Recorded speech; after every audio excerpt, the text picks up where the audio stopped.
ختم اللہ علی قلوبہم وعلی سمعہم وعلی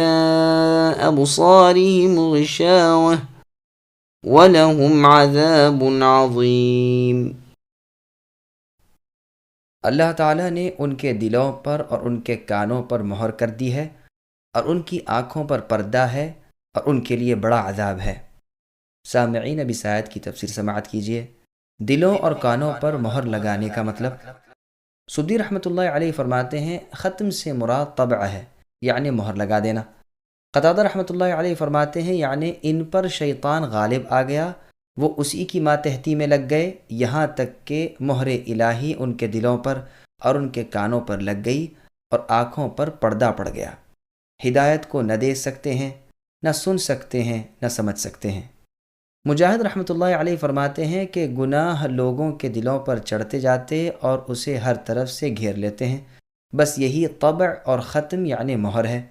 دل اور کان کے لیے محاورے میں مہر آتی ہے۔ مجاہد رحمۃ اللہ علیہ فرماتے ہیں قرآن میں ران کا لفظ آیا ہے، طبع کا لفظ ہے اور اقفال کا لفظ ہے۔ ران طبع سے کم ہے اور طبع اقفال سے کم ہے، اقفال سب سے زیادہ ہے۔ مجاہد رحمۃ اللہ علیہ نے اپنا ہاتھ دکھا کر کہا کہ دل ہتھیلی کی طرح ہے، اور بندے کے گناہوں کی وجہ سے وہ سمٹ جاتا ہے اور بند ہو جاتا ہے، اس طرح کہ ایک گناہ کیا تو گویا چھنگلیاں بند ہو گئی، پھر دوسرا گناہ کیا، دوسری انگلی بند ہو گئی، یہاں تک کہ تمام انگلیاں بند ہو گئیں اور اب مٹھی بالکل بند ہو گئی جس میں کوئی چیز داخل نہیں ہو سکتی۔ اس طرح گناہوں سے دل پر پردے پڑ جاتے ہیں، مہر لگ جاتی ہے، پھر اس پر حق اثر نہیں کرتا۔ اسے زین بھی کہتے ہیں۔ مطلب یہ ہوا کہ ان کا تکبر، ان کا حق سے منہ پھیر لینا بیان ہو رہا ہے۔ جیسے کہا جاتا ہے فلاں شخص اس بات کے سننے سے بہرا بن گیا، مطلب یہ ہوتا ہے کہ تکبر اور بے پرواہی کر کے اس نے اس بات کی طرف کان نہ لگایا۔ امام ابن جریر رحمۃ اللہ علیہ فرماتے ہیں لیکن یہ مطلب ٹھیک نہیں ہو سکتا، اس لیے کہ یہاں تو خود اللہ تعالیٰ فرماتے ہیں کہ اللہ نے ان کے دلوں پر مہر کر دی۔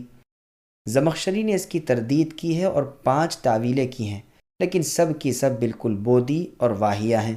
اور صرف اپنے معتزلی ہونے کی وجہ سے اسے یہ تکلفات کرنے پڑے،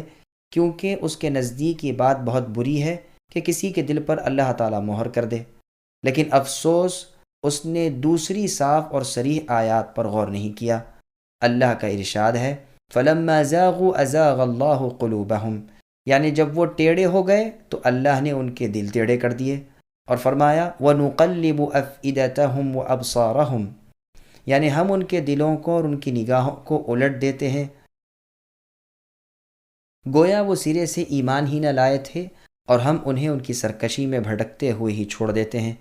اس قسم کی آیات بھی ہیں کہ اللہ تعالیٰ نے ان کے دلوں پر مہر کر دی اور ہدایت کو ان سے دور کر دیا ہے،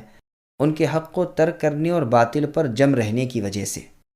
اور یہ سراسر عدل و انصاف ہے، اور عدل اچھی چیز ہے نہ کہ بری۔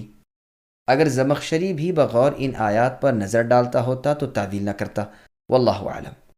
قرطبی فرماتے ہیں امت کا اجماع ہے کہ اللہ تعالیٰ نے اپنی ایک صفت مہر کرنا بھی بیان کی ہے جو کفار کے کفر کا بدلہ ہے۔ فرماتے ہیں بل طبع اللہ علیہا بکفرہم، بلکہ ان کے کفر کی وجہ سے اللہ تعالیٰ نے ان پر مہر لگا دی۔ نبی کی دعا میں ہے یا مقلب القلوب ثبت قلوبنا علی دینک، یعنی اے دلوں کے پھیرنے والے اللہ، ہمارے دلوں کو اپنے دین پر قائم رکھیے۔ حذیفہ رضی اللہ عنہ والی حدیث میں ہے کہ رسول صلی اللہ علیہ وسلم نے فرمایا، اور جسے امام مسلم اور ترمذی نے نکالا ہے،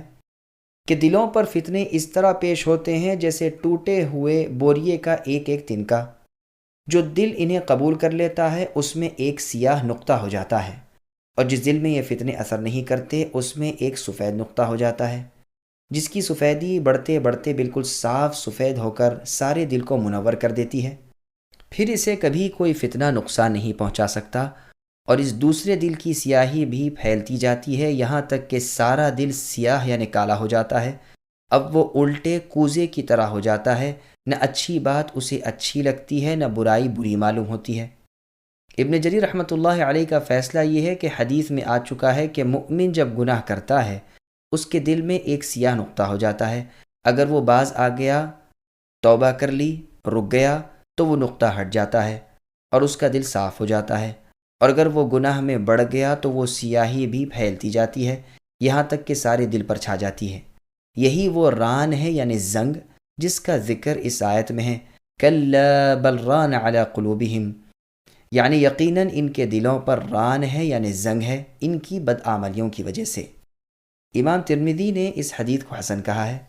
تو معلوم ہوا کہ گناہوں کی زیادتی دلوں پر غلاف ڈال دیتی ہے اور اس کے بعد مہر الہی ہو جاتی ہے جسے ختم اور طبع کہا جاتا ہے۔ اب اس دل میں ایمان کے جانے اور کفر کے نکلنے کی کوئی راہ باقی نہیں رہتی۔ اس مہر کا ذکر اس آیت ختم اللہ میں ہے، یہ نظیر ہے ہماری آنکھوں دیکھی چیزوں کی کہ جب کسی چیز کا منہ بند کر کے اس پر مہر لگا دیں تو جب تک وہ مہر نہ ٹوٹے گی نہ اس میں کوئی چیز داخل ہو سکتی ہے نہ اس میں سے کوئی چیز نکل سکتی ہے۔ اسی طرح جن کفار کے دلوں اور کانوں پر مہر الہی لگ چکی ہے ان میں بھی بغیر اس کے ہٹنے یا ٹوٹنے کے نہ ہدایت جائے نہ کفر آئے۔ سمعہم پر پورا وقف ہے، غشاوہ کا معنی اور اعراب اور علی ابصارہم غشاوتن الگ پورا جملہ ہے۔ ختم اور طبع دلوں اور کانوں پر ہوتی ہے اور غشاوہ یعنی پردہ آنکھوں پر پڑتا ہے، جیسے کہ ابن عباس رضی اللہ عنہما، ابن مسعود اور دوسرے صحابہ رضوان اللہ علیہم سے مروی ہے۔ قرآن میں ہے فَإِن يَشَإِ اللَّهُ يَخْتِمْ عَلَى قَلْبِكَ، پس اگر اللہ چاہیں تو وہ اے نبی آپ کے دل پر مہر کر دے۔ وَخَتَمَ عَلَى سَمْعِهِ وَقَلْبِهِ وَجَعَلَ عَلَى بَصَرِهِ غِشَاوَةً، یعنی ان آیات میں دل اور کان پر ختم مہر کا ذکر ہے اور آنکھ پر پردے کا۔ بعض نے یہاں غشاوتن زبر کے ساتھ بھی پڑھا ہے تو ممکن ہے کہ ان کے نزدیک فعل جعل مقدر ہو، اور ممکن ہے کہ نصب محل کی اتباع سے ہو، جیسے وحور عین میں شروع صورت کی 4 آیات میں مؤمنین کے اوصاف بیان ہوئے، پھر ان 2 آیات میں کفار کا حال بیان ہوا۔ اب منافقوں کا ذکر ہوتا ہے جو بظاہر ایماندار بنتے ہیں لیکن حقیقت میں کفار ہیں۔ چونکہ ان لوگوں کی چالاکیاں عموماً پوشیدہ رہ جایا کرتی ہیں، اس لیے ان کا بیان ذرا تفسیر سے ہوا اور بہت کچھ ان کی نشانیاں بیان کی گئیں۔ انہی کے بارے میں سورہ براءت یعنی سورہ توبہ اتری اور انہی کا ذکر سورہ نور وغیرہ میں کیا گیا تاکہ ان سے پورا بچاؤ ہو اور ان مذموم خصلتوں سے مسلمان دور رہیں۔